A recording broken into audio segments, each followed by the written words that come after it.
कटितटपीतदुकूल विचित्रमयोगतिरत्नतरुते प्रणतसुरासुरमौलिमणि पुरत सुलभ मकरतरुते चिरकनकादलमौलिपदोतिकरे भरगुद्धरगुद्धरुते जय जय हे महिषासुरमर्दिनीं यकमर्दिनी शैलसुते विजितसहस्रकदैकसहस्रकदैकसहस्रकदैकनुते कृतसुरतारक शङ्करतारक शङ्करतारक सूनुसुते सुरत समाधि समान समाधि समाधि समाधि सुजातरते जय जय हे महिषासुरमर्दिनीं यकमर्दिनी शैलसुते यकमर्दिनी शैलसुते.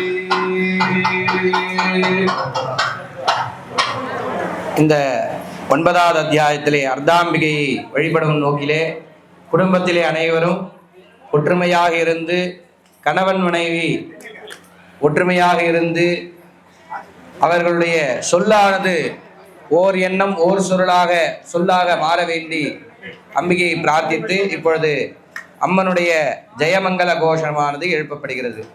ஜெய ஈஸ்வரார்த்தாங்க சரீரே ஜெய நிசும்பவதே ஜெய சத்ருக்ஷயங்கரி ஜெய பரமசிவ வாமபாகார்த்தவேஷே ஜெய சகல காரிய ஜெய பிரதே மாகேஸ்வரி ஸ்வரூபாத்யே பஞ்சாஸ்யே விருஷவாகினி அர்த்தாம்பிகே நமஸ்துப்யம் சாமுண்டாயை சுமங்கலம்.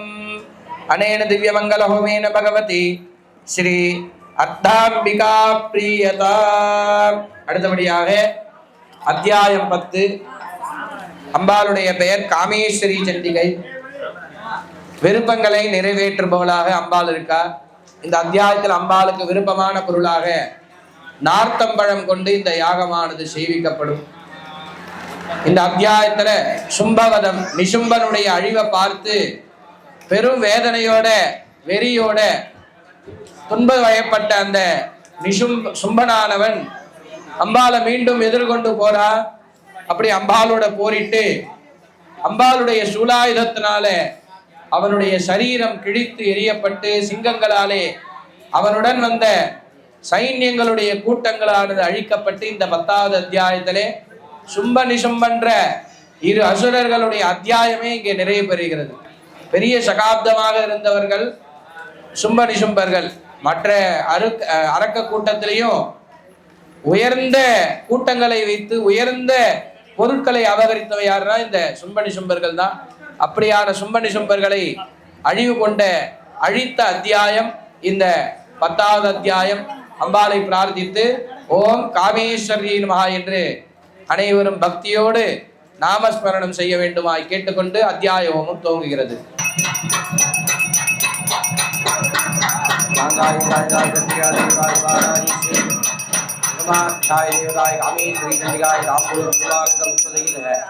நாரகமல மகாபுதி சமர்ப்பயாமி நமஸ்வாஹா.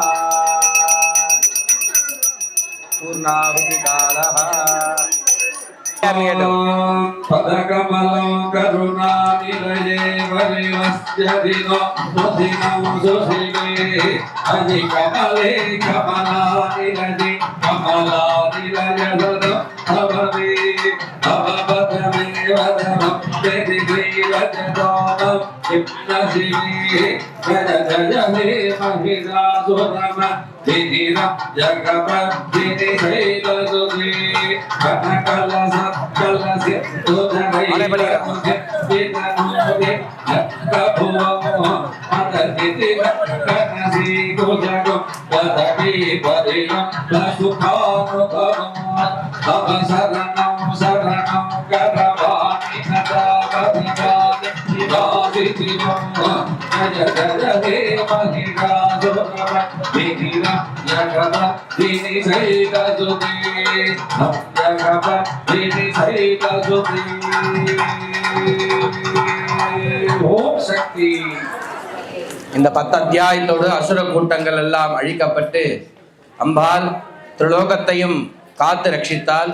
அப்படியான இந்த காமேஸ்வரி சண்டிகையை வணங்கி அனைவரும் அந்த ஜெய ஜெயா என்ற கோஷத்தை உரக்க சொல்லி அம்மனுடைய அருளை பெறுவோமாக. 11வது அத்தியாயத்திலே நாராயணி ஸ்துதி. நரஹான மனிதர்கள், அயனம் என்றால் வழி நடத்துதல். மனிதர்களை வழிபாதையை சரிப்படுத்தி நல்விதமான பலன்களை வழங்குபவளாக அந்த 11வது அத்தியாயத்திலே அம்பாள் விளங்குகிறாள்.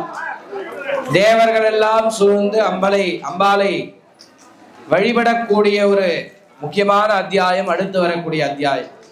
இந்த அத்தியாயத்தில் எல்லாரும் எப்படி 5வது அத்தியாயத்துல கை கூப்பி வணங்கினோமோ அதே போல வரக்கூடிய அத்தியாயம் தான் இங்க. நாராயணி நமோஸ்துதே, நாராயணி நமோஸ்துதேன்னு அம்பாளுடைய அந்த ஸ்துதி ஸ்தோத்திரங்களை வரக்கூடியது இந்த அத்தியாய திரவியம், அந்த அத்தியாயமான நிகழ்வுகள். சர்வமங்கல மாங்கல்யே சிவே சர்வார்த்த சாதிகே சரண்யே திரையம்பகே கௌரி நாராயணி நமோஸ்துதே. இந்த ஸ்லோகம் தெரியாத பெண்களே கிடையாது இல்லையா? எல்லா பெண்களுக்கும் கண்டிப்பா இந்த ஸ்லோகம் மட்டும் தெரிஞ்சிருக்கும். ஆனா இந்த ஸ்லோகம் எங்க இருந்து யார் சொன்னாங்கன்னு தெரியாது. அதெல்லாம் சொல்லது தேவர்கள். இந்த மாதிரி 24 ஸ்லோகம் சொல்லியிருக்காங்க. நாராயண நமோஸ்துதே, நாராயண நமோஸ்துதே. ஏன் அந்த சர்வமங்கலம்னா, மங்களம்னா எல்லா சுப செயல்களுக்கும் மங்களம்னு பேர். சர்வம்னா எல்லா சர்வம், எல்லாத்தையும் அடக்கும். எல்லா விதமான மங்களங்களையும் அருளணும் அப்படின்னா அந்த ஒரு ஸ்லோகம் போதும். 23 ஸ்லோகம் சொல்ல வேண்டியதில்லை. சர்வமங்கல மாங்கல்யன்னு ஒரு ஸ்லோகம் சொன்னாலே 24 ஸ்லோகத்துல கேட்கிற பலன்கள் எல்லாத்தையும் கொடுத்துரும். அப்படியான இந்த அம்பாள் 11வது அத்தியாயத்துல வணங்க போறோம். இப்பொழுது அந்த 10வது அத்தியாயத்துல காமேஸ்வரி சண்டிகையை வணங்கி ஜெய ஜெயா என்ற ஜெயகோஷத்தை எழுப்புவோமாக. ஜெய காமேஸ்வரி, ஜெய சும்பவதே, ஜெய ஞானதாயினி, ஜெய சிவசக்தி ஸ்வரூபே, ஜெய சகல காரிய ஜெயப்ரதே, காமேஷ பத்த மாங்கல்யே ஸ்ரீமத் திரிபுர சுந்தரி கந்தர்ப்ப தீபிகே துப்யம் சாமுண்டாயி சுமங்கலம். அனேன திவ்ய மங்கள ஹோமேன பகவதி காமேஸ்வரி பிரியதா. அடுத்தபடியாக 11வது அத்தியாயத்திலே அம்பாளுடைய பெயர் புவனேஸ்வரி. 14 உலகங்களையும் ஆட்சி புரிபவளாக இருக்கக்கூடியவள் புவனேஸ்வரி என்று பெயர். அப்படியான அந்த புவனேஸ்வரியை பிரார்த்தித்து அம்பாளுக்கு விருப்பமான பொருளாக மாதுளம் கலிகள் கொண்டு இந்த யாகமானது நிறைவு பெறும். அம்பாளுடைய அந்த நாராயணி நமோஸ்துதே என்ற ஸ்லோக ரூபங்கள் ஆரம்பிக்கும் பொழுது அனைவரும் அம்பிகையை பிரார்த்தித்து மனதளவிலே வணங்கி வழிபடும்படி கேட்டுக்கொண்டு இப்பொழுது 11வது அத்தியாயமும் துவங்குகிறது.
ஓம் சக்தி.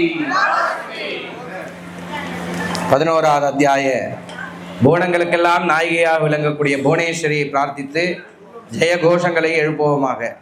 जय भुवनेश्वरी जय देवता सार्वभौमे जय सर्वसुख वरप्रदे जय कमलाक्ष कोटि सेविते जय जगन्मात्रे जय सकल कार्य जयप्रदे महाविद्या संप्रदाये संवेद्य निज वैभवे सर्वमुद्रा करे तुभ्यं चामुंडाई सुमंगलम अनेन दिव्यमंगल होमेन भगवती श्री अग्निदुर्गा श्री भुवनेश्वरी चंडिका प्रियता அடுத்தபடியாக அத்தியாயம் 12 அம்பாள் பெயர் அக்னி துர்கா சண்டிகை அப்படின்னு பேர் அம்பாள் பெயர். அம்பாளுக்கு விருப்பமான பொருள் வில்வ பழங்கள் கொண்டு வில்வ கனிகள் கொண்டு இந்த யாகமானது செய்விக்கப்படும். இதுவரையிலும் நடந்த எல்லா ஸ்லோகங்களும் ஆரம்பிக்கும் பொழுது ரிஷிருவாச்ச ராஜவுவாச்ச என்று துவங்கும். ஆனா இந்த அத்தியாயம் ஆரம்பிக்கக்கூடிய வரி தேவ்யுவாச்ச, தேவினா அம்பாள், அம்பாளே பேச துவங்குறா இந்த அத்தியாயத்துல. இந்த யாகம் பண்ண தகுதியான நாட்கள் சுப நாட்கள் பண்றோம். 48 நாள் மண்டல பூர்த்தியில பண்றோம். இது தவிர வேற எந்தெந்த நாட்கள்ல பண்ணலான்னும் பொழுது அஷ்டம்யாம் ச சதுர்தஸ்யாம் நவம்யாம் ச விசேஷதா, அஷ்டமி சதுர்தசி நவமி பௌர்ணமி அமாவாசை போன்ற தினங்கள்லையும், அதே போன்று யாகம் செய்யக்கூடிய நாட்கள்ல என்ன செய்ய வேண்டும், பலிப்பிரதானே பூஜாயா அக்னிகார்யே மகோத்சவே, பலிதானங்கள்லாம் செய்து திருப்தி அடைந்து அம்பால அக்னி காரியத்துல மகோத்சவமாக கொண்டாட வேண்டும் அப்படின்னு சொல்லியிருக்கான். யாகத்தை கொண்டாடணுமா, ஒரு நம்ம திருவிழா போல செய்யணுமா இந்த மாதிரி அக்னிய. அதனால்தான் பெரும் குண்டமா செய்யறாங்க. வீட்டுல செய்யற யாகம், கோவில்ல கும்பாபிஷேகத்துக்கு செய்ய வைத்த யாகம், இதெல்லாம் காட்டிலும் பெரும் திருவிழா போன்று இந்த அக்னி காரியம், இந்த குண்டமானது பெரும் யாக குண்டமாக அமைத்து அந்த யாக குண்டத்திலே அம்பாளுக்கு உண்டான திரவியங்களை சமர்ப்பிக்க வேண்டும் அப்படின்னு சொல்லப்பட்டிருக்கு. அப்படியான அத்தியாயம் இந்த 12வது அத்தியாயம். அம்பாளுடைய பெயர் அக்னி துர்கா சண்டிகை. அம்பாளுக்கு விருப்பமான பொருள் வில்வக்கணிகள் கொண்டு யாகம் நடைபெறும். அனைவரும் பக்தியோடு அம்பாளுடைய இந்த ஸ்தோத்திரங்களை கேட்கும்படி கேட்டுக்கொள்ளப்படுகிறார்கள்.